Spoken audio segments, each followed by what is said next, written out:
दोस्तों नमस्कार, मैं रमेश काला और आप देख रहे हो जी के विद काला।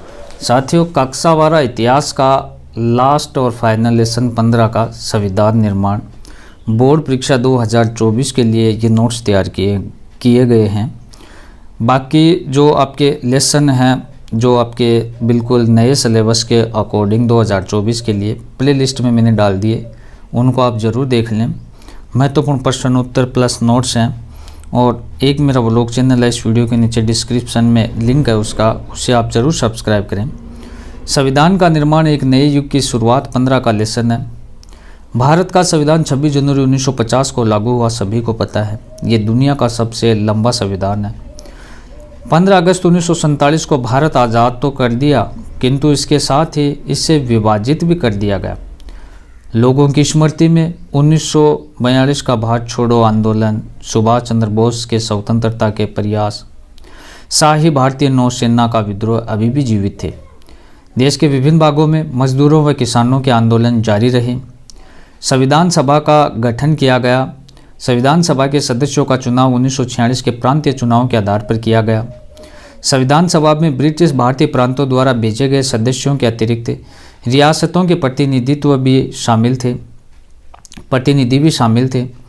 उन्हें इसलिए शामिल किया गया क्योंकि ये राज्य एक एक करके भारतीय संघ में शामिल हो चुके थे। मुस्लिम लीग ने संविधान सभा का बहिष्कार किया। एक अन्य संविधान बनाकर उसने पाकिस्तान की मांग जारी रखी।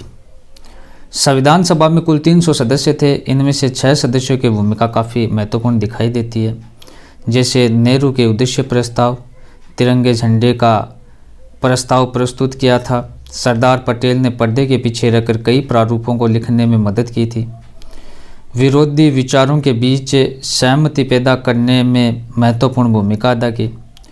डॉक्टर राजेंद्र प्रसाद संविधान सभा के अध्यक्ष थे।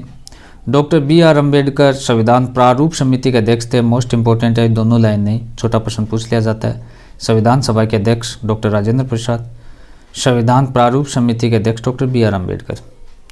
गुजरात के KM मुंशी और मद्रास के अलादी कृष्णा स्वामी अय्यर दोनों ने ही संविधान के प्रारूप पर महत्वपूर्ण सुझाव दिए थे।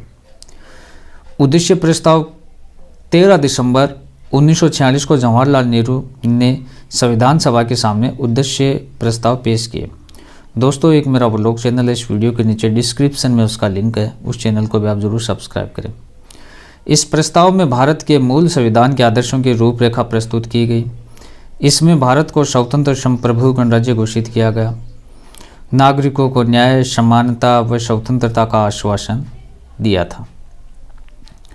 लोगों की इच्छा। संविधान सभा के कम्युनिस्ट सदस्य सोमनाथ लाहिड़ी ने ये प्रश्न उठाया कि संविधान सभा अंग्रेजों द्वारा बनाई हुई है और वह अंग्रेजों की योजना को साकार करने का काम कर रही है। इसके उत्तर में पंडित नेहरू ने कहा कि ये सही है कि राष्ट्रवादी नेता एक भिन्न प्रकार की संविधान सभा चाहते हैं। अधिकारों का निर्धारण। नागरिकों के अधिकार किस तरह निर्धारित किए जाए, इसके सवालों का कोई ऐसा उत्तर मौजूद नहीं है जिस पर पूरी सभा सहमत हो। पृथक निर्वाचिका की समस्या। 27 अगस्त 1947 को मद्रास के B. पोकर बहादुर ने पृथक निर्वाचिका बनाए रखने का प्रस्ताव प्रस्तुत किया। इसके पक्ष में अपनी दलीलें रखी, लेकिन पृथक निर्वाचक पर राष्ट्रवादी नेता भड़क गए। विभाजन के कारण तो राष्ट्रवादी नेता और भड़कने लगे।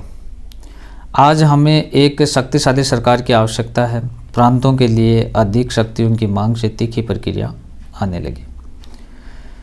शक्तिशाली केंद्र की जरूरत को असंख्य अवसरों पर रेखांकित किया जा चुका था। अम्बेडकर ने घोषणा की कि वह एक शक्तिशाली और एकीकृत केंद्र चाहते हैं।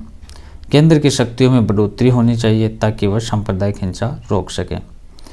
हिंदी की हिमायत की बात की गई। हिंदी भाषा के संविधान सभा के एक शुरुआती सत्र में संयुक्त प्रांत के कांग्रेसी सदस्य RV धुलेकर ने इस बात के लिए पुरजोर शब्दों में आवाज़ उठाई कि हिंदी को संविधान निर्माण की भाषा के रूप में प्रयोग किया जाए। दोस्तों, आपके एग्जाम के नज़दीक मोस्ट इंपॉर्टेंट क्वेश्चनों की श्रृंखला आएगी, चैनल को आपको सब्सक्राइब करके रखना है। वर्चस्व का भय रहा कि मद्रास की सदस्य श्रीमती G. दुर्गाबाई ने सदन को बताया कि दक्षिण में हिंदी का विरोध बहुत ज़्यादा है। विरोधियों का यह मानना है कि संभवतः कि हिंदी के लिए हो रहा प्रचार प्रांतीय भाषाओं की जड़ें खोदने का प्रयास है। तो इस प्रकार से ये बहुत ही मैंने शॉर्ट में आपको मोटी मोटी चीज़ें बताई। आपको अब मानचित्र का कार्य भी करवाया जाएगा। बोर्ड परीक्षा 2024 के लिए मोस्ट इम्पोर्टेंट क्वेश्चनों की श्रृंखला भी आएगी।